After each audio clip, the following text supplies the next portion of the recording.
the problem is much deeper than campus anti-Semitism. That is a wrong diagnosis. And I fear that the conservatives who are finally waking up are walking into a trap by defining it as anti-Semitism, and they will be bought off with sops that will leave the actual fundamental constitutional rot untouched. This is a big mistake, David, because it's giving power to the left. If you give any kind of validity to the idea that speech that we regard as hateful or dangerous, short of incitement to violence, should be suppressed, the left is going to use that tool overwhelmingly against conservative speech.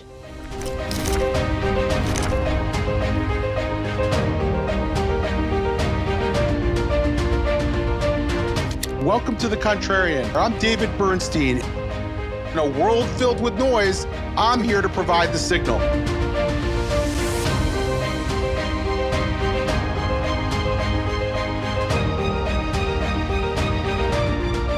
Hi, and welcome to The Contrarian. I'm your host, David Bernstein. Today, we speak with Heather MacDonald, somebody I've long admired, one of the really great writers on policy issues and social issues. Heather, really delighted to have you with us today. Thank you so much, David. I appreciate it. So October 7th happens and all the fallout around October 7th and the ideological fervor we've seen on campuses and off campuses and other institutions. Then we have December 5th, which is the date that the three university presidents came and spoke before Congress, and it caused an uproar. What do you make of this current situation? I know it's a very general question, but where are you now? What is your thinking about where we as a country are and where our university system is right now? Well, I think we're at a precipice. The people that have finally risen up, the donors that have had the blindness pulled from their eyes, could make a difference, but they are at risk of simply repeating the same dangerous concepts that have brought universities into such a parlous state of anti-intellectualism, anti-knowledge, anti-free speech. One of the takeaways that many of these donors brought from the awful pro-Hamas hysteria and mass psychosis that broke out on American college campuses is that they want to shut down free speech. They're calling for adding anti-Semitism training to DEI. They want to punish pro-Palestinian students. There was an effort at the University of Pennsylvania by the alumni and donors there, even before October 7th, to have the university shut down a Palestinian culture festival on the ground that there were speakers there that the donors thought were too anti-Israel.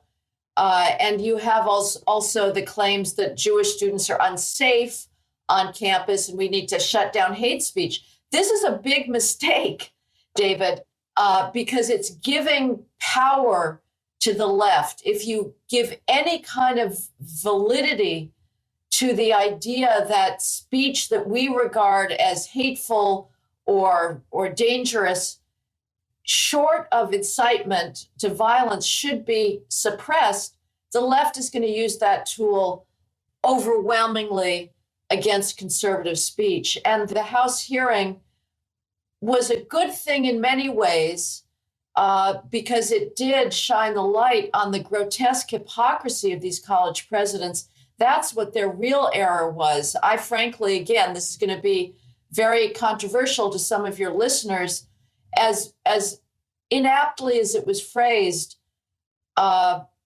Claudine Gay from Harvard and Liz McGill from Penn and Sally Kornbluth from MIT were actually legally correct in saying that calling for the genocide of Jews, which nobody on campus had done.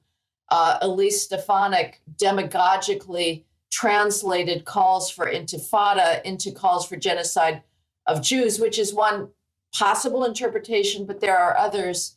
But they were right that such calls, however odious, do not constitute conduct that can be shut down. the problem with the presidents was they were saying the reason we can't shut this down is because we're so open to contrarian speech. We've got such a commitment to free speech, even as at the University of Pennsylvania Law School, Amy Wax is being completely hounded off campus for expressing dissident views on racial preferences and open borders immigration, when at Harvard you had an evolutionary biologist who resigned because she was under such attack from students and with the implicit support of faculty and administrators for saying that biological sex differences are absolutely endemic to the human species and every other species and cannot be changed by fiat. And at MIT, you had the faculty and administrators shutting down a speech on climate science by a University of Chicago geophysicist simply because that geophysicist in a wholly unrelated op-ed had said that we should be for excellence and merit at universities, not for diversity, which is a code word for anti-merit and racial preferences. So the problem here was that the presidents were hypocritical. The nation saw that, but the problem is much deeper than campus anti-Semitism. That is the wrong diagnosis. And I fear that the conservatives who are finally waking up are walking into a trap by defining it as anti-Semitism, and they will be bought off with sops that will leave the actual fundamental constitutional rot untouched. Yeah. I've been talking to a lot of people. This is the subject of my book, Woke Anti-Semitism. And my thesis of this book is that the anti-Semitism is like that iceberg metaphor where you're just seeing the above the waterline, you're seeing the anti-Semitism and anti-Zionism, but below the waterline is the postmodern ideology and the woke ideology and everything else that percolates above the waterline and creates the reality we're seeing. And to effectively fight anti-Semitism, you really have to fight it below the waterline. You have to fight the ideology itself. So there's no difference, daylight between us there. And by the way, I'm a free speecher as well. And I agree that, and you can even look at certain correlations. If you look at the FIRE annual survey of free speech, some of the campuses that are most hostile toward Jews in Israel are also those that are the most hostile to free speech. So I think that if anything, we want more free speech culture because that says something about the ideological environment on campus. But I want to play devil's advocate for a second, okay? So it seems to me that there are two arguments that those college presidents could have made that might have gotten them out of deep water, at least in front, maybe not in their own campuses, but in front of the American people. One is they could have said, look, we've been we profess values of free speech. We have not done a good job of meeting those obligations. We have not applied it fairly, and I can understand why you think we're hypocritical for now citing the value of free speech. That said, we're committed to getting it right in the future. So please, judge us by that standard. Or they could have said, look, we're private universities. We have hate speech policies. Not everything goes here. But we haven't done a very good job of applying those standards to Jewish students. We haven't provided the same protections to Jewish students, and we're going to do better. They could have said one of those two things. I would have much preferred the first answer to the second answer. But there are people who are arguing that are within my realm that say, look, there's two values at stake here, not one. There's the value of free speech, which I'm a huge believer in, but there's also the value of equal protection. And if a university isn't going to be really embrace free speech, then don't by law we have to extend equal protection to Jewish students. How would you help me out? How should I answer that? Well, I guess so. I mean, if you're going to be anti-speech in one realm, I guess you should be anti-speech in all realms. And so, sure, if we're just looking for consistency, I guess so. But again, that's just a big, big mistake. We want to know what people think. Punishing pro-Palestinian protesting from the river to, rather punishing and trying to silence from the river to the sea, doesn't change people's hearts or beliefs, and it certainly doesn't change what's taught in the classroom. which is where students are getting these ideas. It was rather poignant in the uproar that ensued after all of the Students for Justice in Palestine rallies and the dismay at how students could be literally celebrating terrorism. A lot of students came out on social media and said, but wait a minute, we're just parroting our professors. This is what we've learned at Harvard and at Penn. One Black Harvard student said, I've literally read Frantz Fanon in 4 different classes here. And what we're witnessing, we should all be celebrating this because this is the instantiation of the anti-colonialist movement. And somebody at Pennsylvania Law School said, I've learned all from my professors. I'm so proud to have learned to them about settler colonialism. So why are you beating up on us now? So anyway, the problem again, as I say, you could punish those students from speaking, but that's not going to eradicate the ideas or the teaching. So yeah, I mean, I get that people say, well, we just want the power for the universities to shut everything down and hate. I would say there's another problem to that, leaving aside the free speech issues, which is this really destructive notion of student fragility and vulnerability. This is something that arose mostly coming from female students in the 2000s, a totally nauseating discourse about feeling unsafe. This is when we had the start of trigger warnings that were overwhelmingly demanded by females, having to say, sit in a class where they're taught Ovid's Metamorphoses, one of the most extraordinary literary works of imagination, just phantasmagoric language. But that does, it's one basic sexual abduction after another. And these female students at Oberlin and elsewhere were saying that reading this book put them at risk. Well, that's completely preposterous. I'm sorry, that you are not being raped yourself by reading Ovid, and develop a little bit of emotional distance, realize that this is literature, that there's values there, that you will, and beauty there in the language and in the conceits that you will never come across elsewhere. But instead, the universities just capitulated to this idea that students need protection from things that somehow they claim is threatening to them. So I would say another problem with we'll punish conservative speech if it challenges racial preferences, but we'll just be even-handed and also punish Students for Justice in Palestine if they're saying that Israel, maybe should be wiped off the map. I mean, it's wrong on so many counts that I don't think it's worth even discussing. Yeah. So let's talk about more what ails campus, like why we're finding ourselves in the position we are. I mean, I could probably cite some factors, but I'm curious to get your diagnosis. Like, when did this start? Why does it seem like we've crossed some Rubicon and we're experiencing, especially after October 7th, 31 Harvard student groups blaming Israel for the massacre that was just committed against their own citizens? Like, why are we seeing this? What took place before October 7th that made this all possible? Well, first of all, there's nothing different between pre-October 7th and post-October 7th.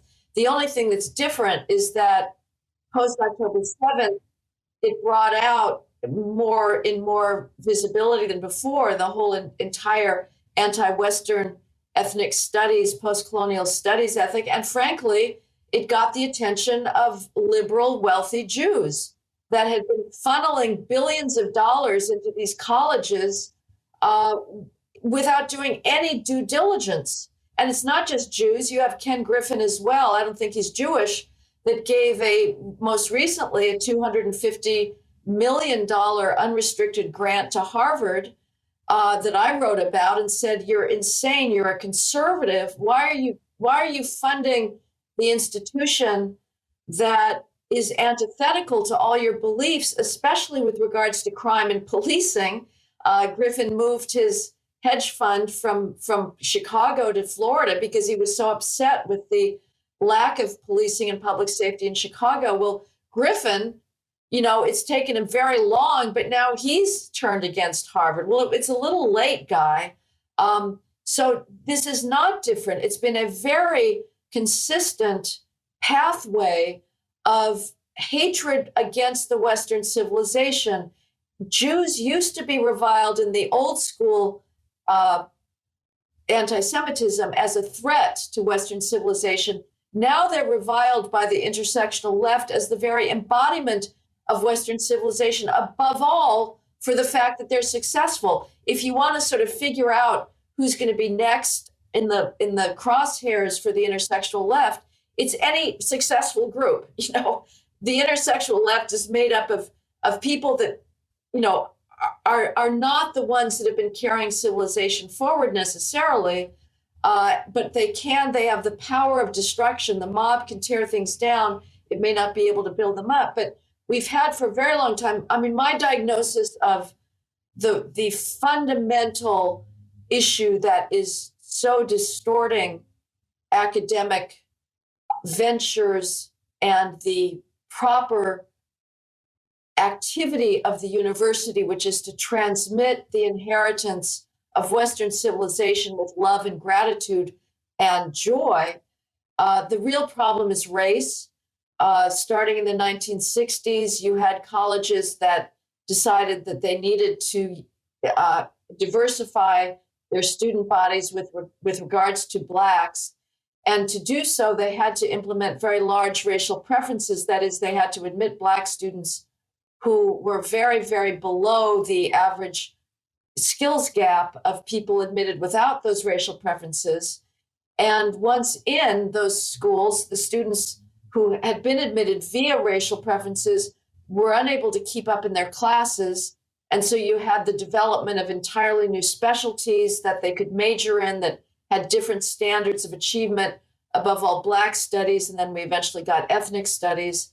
And that vacuuming in of students who were not competitively qualified with their peers. They would have been qualified to go to other schools, but the way racial preferences works is it always catapults a certain cohort of students defined by their academic skill levels measured by objective tests like the SAT. It catapults them one or two academic levels above what they're qualified for, which is a great cruelty. It is not helping those students, it's hindering them. It is guaranteeing them that they will end up on average at the bottom of their classes. This has been the reality for 4 or 5 decades in colleges, and it has given rise to the diversity bureaucracy, because when those racial preference beneficiaries fail, the only allowable explanation for their failure is that they're in a racist institution, when the opposite is obviously the case. The only reason they're there is because those institutions want their presence so much that they're willing to admit them with SATs and GPAs that would be automatically disqualifying if presented by whites and Asians. This has set up an incredibly toxic, vicious cycle that you admit Black and to a lesser extent Hispanic students who are not qualified. They fail. They're told that they're victims. We increase the diversity bureaucracy to tell them more that they're victims. We give them more phony courses. We bring in more students who are even less qualified to create a critical mass of Black students. And the entire narrative of systemic racism gets more and more ingrained. And it's that narrative that has long since jumped the confines of the university into the world at large, and that is tearing down every single meritocratic institution in the United States, and it will be our downfall. So it's an interesting interpretation. I've been talking to a lot of people about this and reading a lot about it as well. And the post-colonial narrative wasn't primarily about Black Americans. It was about sort of the global North continuing to oppress the global South. And it was neo-Marxists in the late 1960s and sort of the proteges of Herbert Marcuse and others that pushed for these ethnic studies programs to enter the university bloodstream and, rapidly proliferate. Well, by the way, if you look at the history of it, I think it went from like 1 to 1,300 in just a matter of a few years. That wasn't primarily about race. I mean, there were Black studies programs that were created in that process of ethnic studies, but but it was about just getting this ideology, this oppressor ideology, and this non-scholarly approach, this politicized approach to academia into higher education. Isn't there more to it than just sort of the race and racial preference dimension that you just cited? Well, I think post-colonial studies are simply a epiphenomenon of Black studies. It's all about whites versus people of color. It's the exact same binary, as they would say in universities. And it's simply piggybacked on the language. And, it's absolutely no coincidence that you have all these Blacks, BLM activists and Black students and Black pastors all jumping on board the Palestinian cause and South Africa. It's incredible. The backstabbing of Jews. I really hope Jews wake up. Jews have been the absolute allies of Blacks in the United States. I'm sure they were absolutely fundamental in fighting apartheid in South Africa. And now South Africa is turning on Israel, stabbing it in its back, and Blacks in the United States are stabbing Jews in the back. The intersectional coalition, and you have Queers for Palestine, it's remarkable, absolutely remarkable. But I don't see them as separate whatsoever. I think if there hadn't been Black studies, if there hadn't been this narrative that Western culture is fundamentally racist, you wouldn't have had the post-colonial studies and ethnic studies movement going as fast as it did. It is still very much about race. It's everything is anti-white. That's what it comes down to. Yeah, although wokeness, or whatever we're going to call it, is spreading very rapidly in Canada, and yet they don't have the same sort of racial dynamics. It's more about indigenous versus, white population. In fact, if anything, I think it's worse in Canada than it is here, because there's no political counter movement to what we're seeing in Canada. Obviously the template can be applied to different societies with different histories and different social dynamics, and still cause some of the same problems. Well, yeah, I mean, you still have, obviously, in Canada, the same issue of skills gap with the Indian population there, and, idiocies like needing to do indigenous math or indigenous physics. It's the same excuse making for academic failure. And again, I guess, I'm just going to try and shift my argument a bit that I think will cover your examples, which is, okay, it may not be in every case a literal Black versus white, but in every case it is versus white. So that, you show me any place where there is not this hatred and it's directed against a group of color. It just doesn't exist. It's all against whites. And you can say, well, Asians are now the ones who are most victimized by racial preferences. And that's true because they're whooping everybody's ass. But they, to the extent that there's ever a non-white group that is seen as sort of in the top dog status, they're just going to be called white adjacent. So that's the move. Yeah. You were talking about the Black community and so forth, but, and I sometimes point this out when I'm talking to somebody on my other ideological flank, and I'll say, look, the Black community is actually quite ideologically diverse. I remember there was a Pew study done in 2019 that showed that 62% of Black Americans opposed affirmative action in higher education. So, I think sometimes we're treating a certain curated subset of Black voices as somehow the dominant voice. Affirmative action actually, as I'm sure you know better than anybody, affects actually a very small percentage of Black Americans who are eligible for those benefits. It's just the people who are showing up at Harvard or wherever else. And so what we're not really talking about the Black community. We're talking about a very specific subset of elite Black community that pretend to represent everybody. Is that right? Well, you're absolutely right that like practically every poll has shown that when asked, do you think that there should be, race considerations in admissions, Blacks by a majority will say, no, there shouldn't be. And of course, there is a range. I mean, I've made a semi-career about going to inner city police community meetings and giving voice to the good law-abiding people who show up at those meetings begging for more police protection, who don't understand why the police are not arresting the kids hanging out by the hundreds at corners fighting, why there's not truancy enforcement, why there's not loitering enforcement, why the police are not getting the drug dealers off the corners, why they're back the next day after they arrest them. So yes, there's some variety, but that having been said, I would say that the voting patterns of Blacks are extremely monolithic.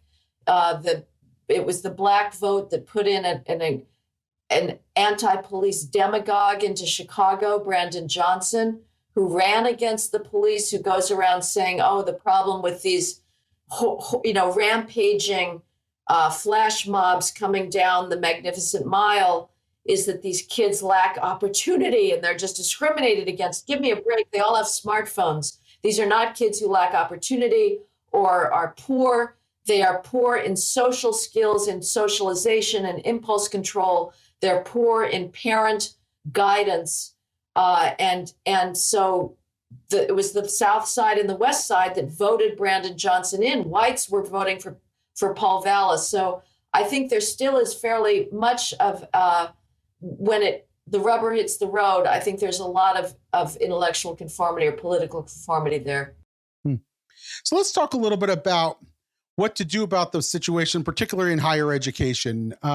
Whether if we fix it in higher education, it would affect the larger society with social media the way it is. I don't know the answer to that, but I know it's bad when it's in higher education. And I'm wondering, there's a lot of talk about DEI, thankfully, by the way, because I think even 6 months ago, it would have been almost unthinkable that there would be this groundswell against DEI, but we're seeing it. I've seen, people like, I think we probably agree on this, DEI in general is very destructive, and it inculcates people into this oppressor binary that we're facing. There's one school of thought, Barry Weiss articulated this, get rid of it, period. Just get rid of it. And she was speaking to the Jewish community, but I think she was also speaking to the general public about it. There's another school of thought. David Brooks had a piece in the New York Times, and he cited a Muslim interfaith leader named Ibu Patel, who's critical of sort of standard fare DEI. And he said, look, DEI is not going to go anywhere, okay? It's just too ingrained. So let's come up with a liberal, pluralistic DEI that doesn't divide up the world into oppressed and oppressors. Instead of hiring a VP of DEI, hire a VP of cooperation or something like that. So try to get a new model of DEI. What do you make of that debate?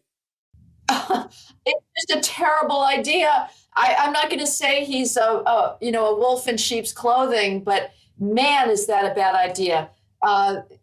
First of all, we should be jumping at any opportunity to cut any bureaucracy in universities. It's obscene, the tuition levels, the bureaucracy keeps growing and growing.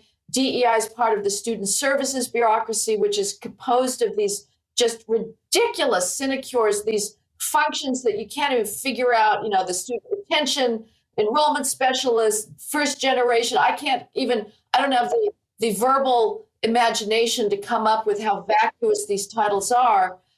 So first of all, get rid of it simply as a general. We are going to try to control administrative growth because we understand that tuition levels are in the control of the university. It's amazing to me that universities are held harmless when the discussion comes around to high tuition.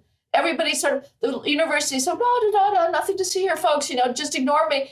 I'll talk about student loans. The problem is we need more student loans. No, the problem is the universities that have no incentive to be lean and mean and stop the growth of this bureaucracy. But beyond that, any idea that you need like official adults to try and moderate campus climate and teach people to talk to each other is just ridiculous. It shows that we have gone so far from what university should be about, which is about the classroom. It is about transmitting content knowledge. The conservatives make a mistake of saying, the essence of universities is debate.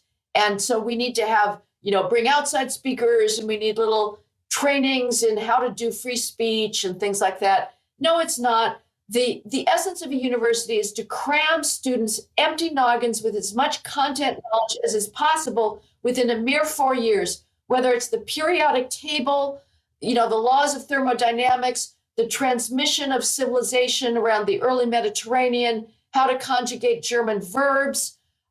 This is what should be going on.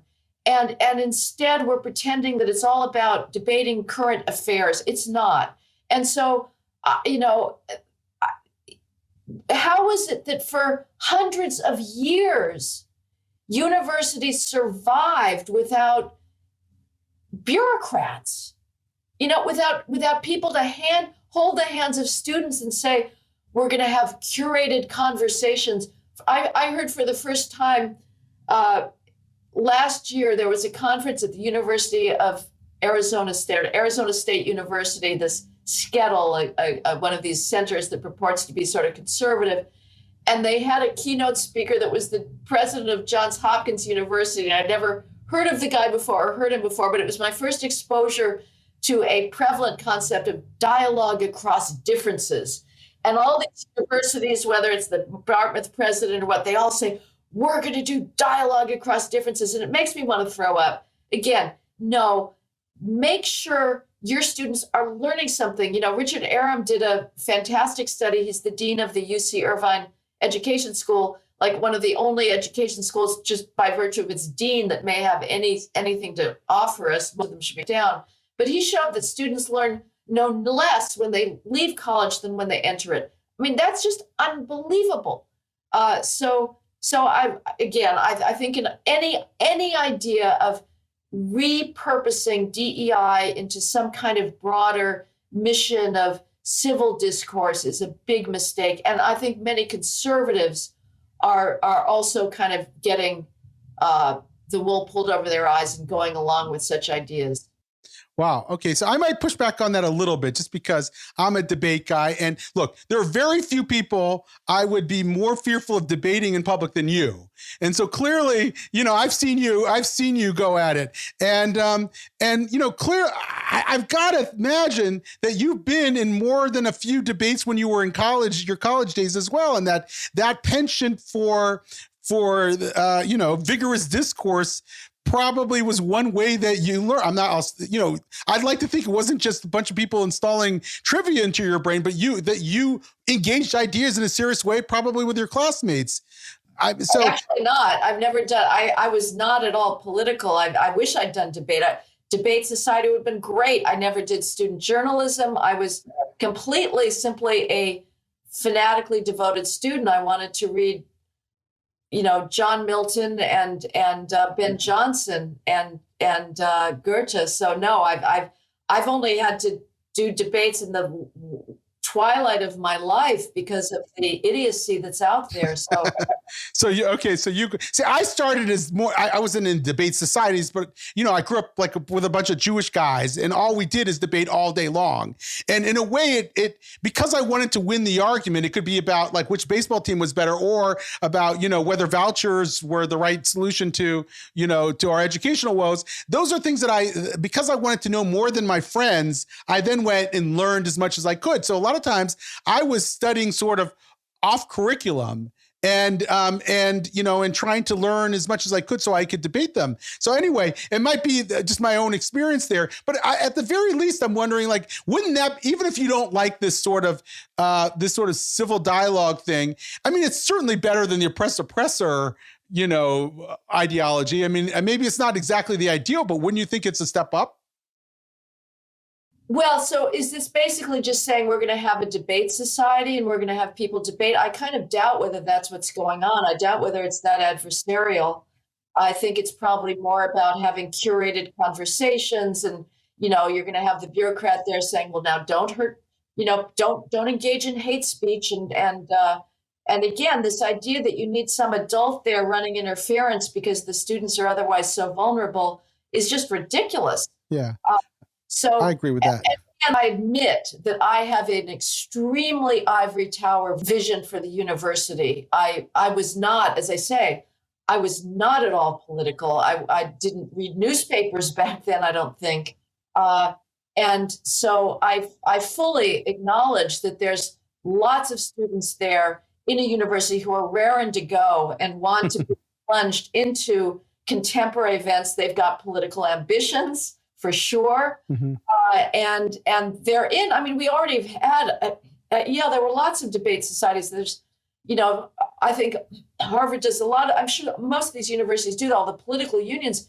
That does exist, and it's always existed. So why we need to build upon that with like administration curated civil discourse dialogue again across differences projects, I don't know. But as far as I'm concerned, again, I would not mind if the university was a complete cloister and there was like a cordon sanitaire between it and the outside world. And for 4 years, you got to just plunge into the past and figure out what it is that is being transmitted to you. But I realize that is a completely unrealistic expectation, and that there's plenty of people for good reason who want to be connected with the outside world at every point.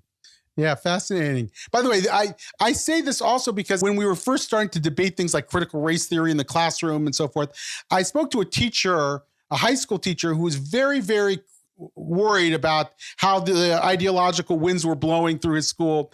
And he said, so what I did is I had my social studies class read Ibram X. Kendi and Ta-Nehisi Coates and others, but then I had them read Glenn Loury and John McWhorter and others.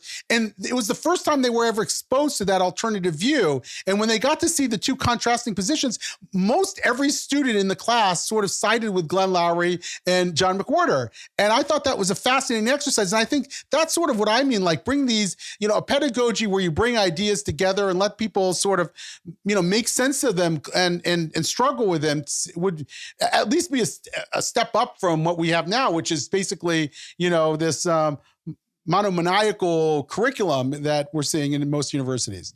Yeah, well, you're much more of a realist and a pragmatist than I am, and I guess I have to be too. But frankly, again, I think it's tragic that a high school student is wasting his time on Ibram Kendi or Ta-Nehisi Coates. And of course, I don't view Loury or Sowell as a waste of time, but I still think that those are things of the moment. These are ephemera. They really are. This is not the comparative advantage of an educational institution.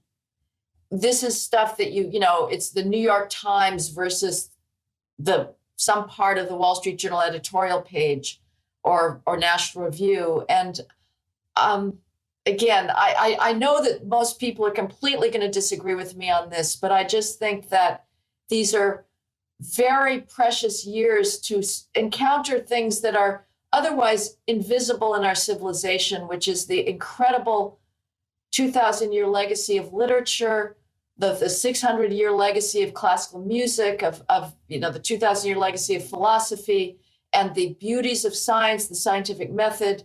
You're not going to easily find those once you leave. You're going to be surrounded by the flotsam and jetsam of critical race theory. So certainly in a high school. But again, on the other hand, I'm being very naive here.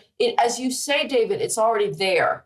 Right, that's the problem. And so it's there, and okay, so if my choices are either Ibram X. Kendi or just Ibram X. Kendi or them, I'm all for diversifying. So sticking with the ephemeral for a second, we have this debate about how to change it, and there are people like Chris Rufo who come in and say, look, this has got to be full contact politics, right? We're not going to change it because a group of really smart people like you, and I think you're both at the Manhattan Institute, if I'm not mistaken, are writing great op-eds and so forth. It's going to be because and that might help, and ideas are important, but we're going to need people who really, go to the mat on this.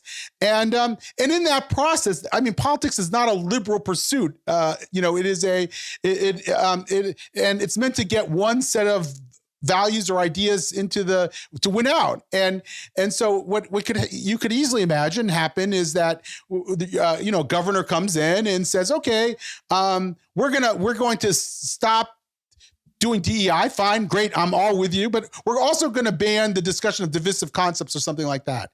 And do you have any concerns about the sort of political agenda in fighting back at the university? Yeah, you're pushing me into an area that I find incredibly difficult and I've not made my mind up about. But yes, I'm very concerned with the precedent at the very least, if not the substance of policies that are starting to shut down speech. I agree that, because I'm just getting exhausted at making the same arguments again. I have nothing more to say. I'm sick of it. I've been saying these things for decades and I lose interest after a point, and yet then there's something even more idiotic that rears its head and I have to get back into the fray. But clearly, writing is not enough. And so, but although I don't usually identify as female particularly, I'm not that I identify as male, and I just identify as a human being. I sometimes think, well, I was going to joke maybe you're gender fluid or gender non-conforming. Gender, I don't know, neutral or indifferent.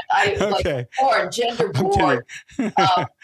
But I do sort of realize, well, maybe I am female, and that I'm not sure I've got the stomach for the really hand-to-hand combat where you just say, I don't care if I'm setting a precedent that you're going to use against me, or that the left has already shut down conservative speech. So is it time for the right, if it's got the power, to shut down liberal speech and just say to hell with principle and neutrality? This is a power play. And as long as we've got the power, we've got to move as fast as we can to try and transform these institutions. And to hell with whatever precedent we're setting. We'll deal with that when the power changes hands again and the left uses it against us. And it's not as if the left obeys neutral principles in any case. So why the hell, we might as well just be as hypocritical as the left is. But I think it's a real problem. The banning of divisive concepts, it's an unfortunate phrase, and I don't know who is responsible for it. I would say that there's a much different area of K through 12, whether it goes all the way up to 12, I don't know. Again, these are areas, David, that I have not thought through, and they are very, very difficult. I would say that certainly it is completely legitimate to say you will not have books that are filled with sexual content in our child's library. You can call that banning books all you want. It is not banning books. Those libraries in those towns, those books are available elsewhere, but you will not sexualize our children. And I think that judgment can be made up until the 12th grade, at least. They're not children by then, but it is up to people in the community and certainly parents to determine how quickly their children are stripped of the most precious thing of childhood, which is innocence of sexuality. As far as like race concepts, there too, these definitions become very difficult. I know that the Rufo and the Manhattan Institute have tried to draft model legislation of things that we don't want taught. We don't want taught. I think some of the principles are, that somebody carries inherent guilt because of his race, or, that certain races are superior to others. We don't want that taught. Well, anybody that's ever tried to interpret a statute knows that language is very malleable and very slippery, and how you extend that principle to possibly a very large range of concepts is difficult. So it doesn't mean necessarily you don't try and do it, but it is difficult. And there was recently the New York Times, which, yes, I do still read, had an article about Modi in India, saying that Indian universities are way too far left and they're a threat to Hindu nationalism. And amazingly, the Times refrained from explicitly drawing the analogy that it was clearly hoping its readers would draw, which is that, well, this Modi, and his Hindu nationalists going after free speech, or, the academic independence and freedom and in Indian, allegedly left-wing universities. It's just like those damn Republicans, trying to tinker with academic freedom on American campuses. And, reading this, you just sort of think, well, what is the line? On the other hand, I still would need to be explained why it is that college professors should be this sacred class that nobody gets to influence or say. It seems to me taxpayers in a public university at least have a right to say, we don't, this is less controversial. We don't want to fund DEI bureaucrats. We don't want to fund anything to do with diversity loyalty oaths for faculty hiring and promotions. And whether they have the right to say we don't want to fund gender studies programs or Black studies or ethnic studies, to me, I'm willing to contemplate that. I really am. It's, why should they be a blank check? And the same with donors. You hear the faculty that are so upset at these conservative donors. How dare they say there's strings attached to their billion-dollar gifts? Well, if you're giving $1 billion, it seems to me you have a right to have some strings attached to that gift. So I'm just sort of. Although the Qatari government believes that as well. There's a lot of money coming into universities from Qatar, and they're using it to leverage, their Middle Eastern studies program. But this is actually a perfect segue to I think maybe the last question. We obviously have a tremendous imbalance. I had just had Steven Pinker on the podcast. He pointed out that at Harvard, there's something like only 3% of the academic body are conservatives. He's a liberal, by the way, but he's a heterodox liberal, and I'm sure there's more than 3% if you include heterodox liberals in it. But still, it's low. And you can see why that's a problem and very hard to overcome. I mean, that's an entrenched group of people as well. One would think you'd have to do something pretty significant to overturn that. And one thought that I had was like, what about viewpoint affirmative action? And I use that phrase intentionally to be provocative, but what do you think? Well, that's been discussed, and I think any kind of preference is not a good idea. Anybody that's brought in under a preference is stigmatized by that, and will always be viewed with suspicion if you're just here for a viewpoint as opposed to, or race or sex, as opposed to your independent qualifications. That having been said, this gets back to our previous question. It's too late maybe for finicky principles. And at this point, harder, stronger measures are needed. And maybe that's what's needed. It's just a real problem. But in theory, David Horowitz used to say that when he was in college, he was taught by Marxists, but this was not a politicized university, and they were able to be open to different ideas and were not engaged in activism. So in theory, maybe one could imagine a 97% Democratic faculty that was still so committed to passing on the tradition that it was not distorting the students' education. So it's really, the politics that's kind of a surrogate, looking at the voter registration and stuff like that. That's a surrogate for understanding what the real problem is, which is just the politicization of teaching and academic. Yeah, that's a very good point. When I was in the mid to late 1980s, when I was a philosophy major, I remember I had this professor who wore this red beret in class and everything. And, we were learning about Descartes and the various, rationalist philosophers and the like. I had no idea what his political views are. And at some point he said, well, I'm a pretty good Marxist. And this is in the late 1980s when that was still like, whoa. But still, I learned everything I needed to learn about philosophers of that era from him without any prejudice at all. Now, at that same time in the late 1980s, let's say early 1990s, I remember taking a women's studies class where I was completely indoctrinated. I was shocked when I tried to raise questions about some of what we were learning that the professor just basically shut me down. And I had to, I dropped the class because of that. So, it's not just about the political view of the professor. It's really about the pedagogy and whether they're actually engaging in sort of, the critical study of these of their fields. And why were you like being totally open-minded? Were you there as a spy? Were you just so, I want to learn about everything? Why in the hell did you take a women's studies class? Were you so open-minded that you thought, well, maybe there's something there I could learn, in which case that's admirable, if naive.